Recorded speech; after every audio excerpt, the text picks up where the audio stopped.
எண்ணிக்கை அதிகாரம் 32. யோர்தானுக்கு கிழக்கில் இருந்த குளங்கள். ரூபன் புதல்வருக்கும் காத்து புதல்வருக்கும் ஆடு மாடுகள் பெரும் திரளாயிருந்தன. அவர்கள் யாசேர் நாட்டையும் கிளையாத நாட்டையும் கண்டனர். அந்த இடம் ஆடு மாடுகளுக்கேற்றதாயிருந்தது. எனவே அவர்கள் மோசே, குரு எலெயாசர், மக்கள் கூட்டமைப்பின் தலைவர் ஆகியோரிடம் வந்து, அற்றரோத்து, தீபோன், யாசேர், நிம்ரா, எஸ்போன், எலையாலே, செபாம், நெபோ, பெயோன் ஆகிய பகுதிகள் இஸ்ரேல் மக்கள் கூட்டமைப்பின் பார்வையில் ஆண்டவர் அடக்கிய நிலப்பகுதிகள் ஆடு மாடுகளுக்கு ஏற்றவை. அடியார்களுக்கு ஆடு மாடுகள் உண்டு என்றனர். மேலும் அவர்கள், உங்கள் பார்வையில் எங்களுக்கு தயை கிடைத்தால் இந்த நாடு அடியார்களுக்கு உடைமையாக தரப்படட்டும். எங்களை யோர்தானுக்கு அப்பால் கொண்டு செல்ல வேண்டாம் என்றனர். ஆனால் மோசே காத்து புதல்வரிடமும் ரூபன் புதல்வரிடமும் கூறியது, நீங்கள் இங்கு உட்கார்ந்திருக்க உங்கள் சகோதரர் மட்டும் போருக்கு போக வேண்டுமா? ஆண்டவர் தங்களுக்கு கொடுத்த நாட்டுக்குள் செல்லாதபடி ஏன் இஸ்ரேல் மக்களின் நெஞ்சம் துணிவிழக்கச் செய்கிறீர்கள்? அவர்கள் நாட்டை பார்ப்பதற்கு காதேசு பர்னேயாவில் இருந்து நான் உங்கள் மூதாதையரை அனுப்பிய போது அவர்களும் இவ்வாறே செய்தனர். அவர்கள் எசுக்கோல் பள்ளத்தாக்கினுள் சென்று நாட்டை கண்டபோது ஆண்டவர் அவர்களுக்கு கொடுத்த நாட்டுக்குள் செல்லாதபடி இஸ்ரேல் மக்களின் நெஞ்சம் துணிவிழக்கச் செய்தனர். அந்நாளில் ஆண்டவருக்கு சினம் மூண்டது. அவர் தம்மேல் ஆணையிட்டு கூறியது, எகிப்திலிருந்து வெளிவந்தவர்களில் 20 அதற்கு மேலோ வயதுடைய ஒருவரும் நான் ஆபிரகாம், ஈசாக்கு, யாக்கோப்பு ஆகியோருக்கு கொடுப்பதாக ஆணையிட்டு கூறிய நாட்டினை காண மாட்டார்கள். ஏனெனில் அவர்கள் என்னை முழுமையாக பின்பற்றவில்லை. எப்புனேயின் புதல்வன் காலேபும் நூனின் புதல்வன் யோசுவாவும் இதற்கு விதிவிலக்கு. ஏனெனில் அவர்கள் ஆண்டவரை முழுமையாக பின்பற்றியுள்ளனர்.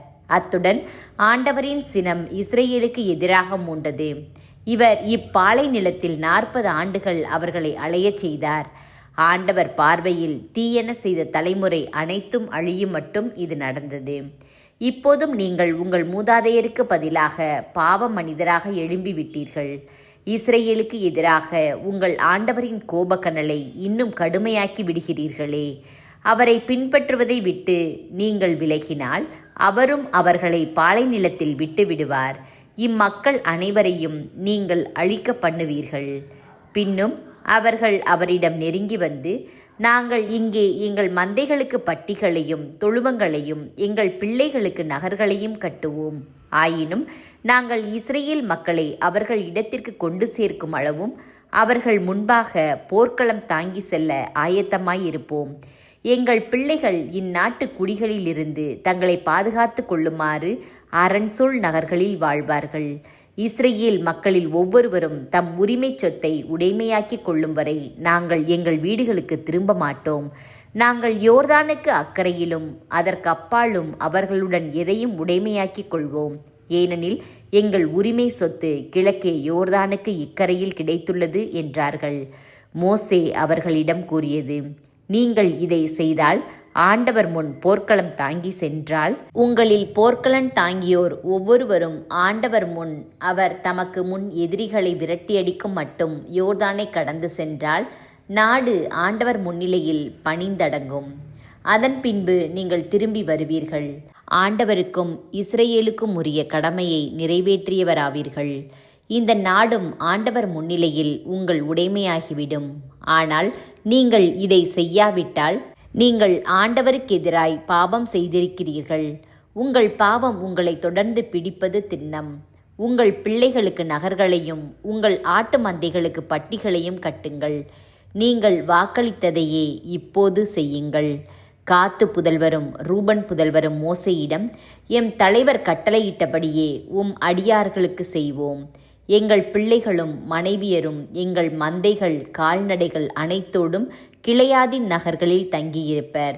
ஆனால் எம் தலைவர் ஆணைப்படியே அடியார் ஒவ்வொருவரும் போர்க்களம் தாங்கியவராய் ஆண்டவர் முன்னிலையில் போரிடுவதற்காக தொடர்ந்து செல்வோம் என்றனர். இது பற்றி மோசே, குரு எலெயாசர், நூனின் மகன் யோசுவா, இஸ்ரேல் மக்கள் குலங்களில் மூதாதையர் வீட்டு தலைவர்கள் ஆகியோருக்கு கட்டளை கொடுத்தார். மோசே அவர்களிடம், காத்து புதல்வரிலும் ரூபன் புதல்வரிலும் ஆண்டவர் முன்னிலையில் போரிடுவதற்கு போர்க்களன் தாங்கிய ஒவ்வொருவரும் உங்களோடு யோர்தானை கடந்து செல்வர்.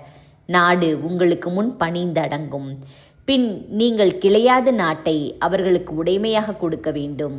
ஆனால் அவர்கள் போர்க்களன் தாங்கி உங்களோடு கடந்து செல்லாவிட்டால் கானான் நாட்டில் உங்களுக்கிடையே அவர்களும் உடைமைகள் பெறுவர் என்றார். காத்து புதல்வரும் ரூபன் புதல்வரும் மறுமொழியாக, ஆண்டவர் அடியாருக்கு சொன்னபடியே நாங்கள் செய்வோம். நாங்கள் ஆண்டவர் முன்னிலையில் போர்க்களன் தாங்கி கானான் நாட்டுக்குள் தொடர்ந்து செல்வோம். எங்கள் உரிமை சொத்தான உடைமை யோர்தானுக்கு அப்பால் எங்களுடனேயே இருக்கும் என்றனர்.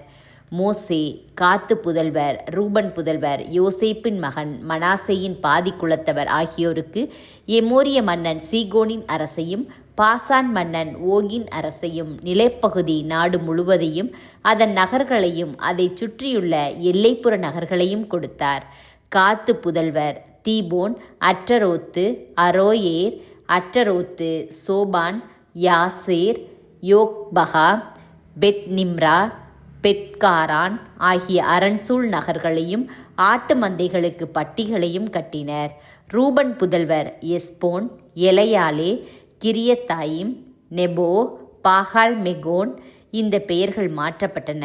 சிம்பா ஆகியவற்றை கட்டினார்கள். அவர்கள் கட்டிய நகர்களுக்கு பெயர் சூட்டினர். மனாசே மகன் மாக்கீர் புதல்வர் கிளையாதுக்கு சென்று அதை கைப்பற்றி அங்கிருந்த எமோரியரை துரத்திவிட்டனர்.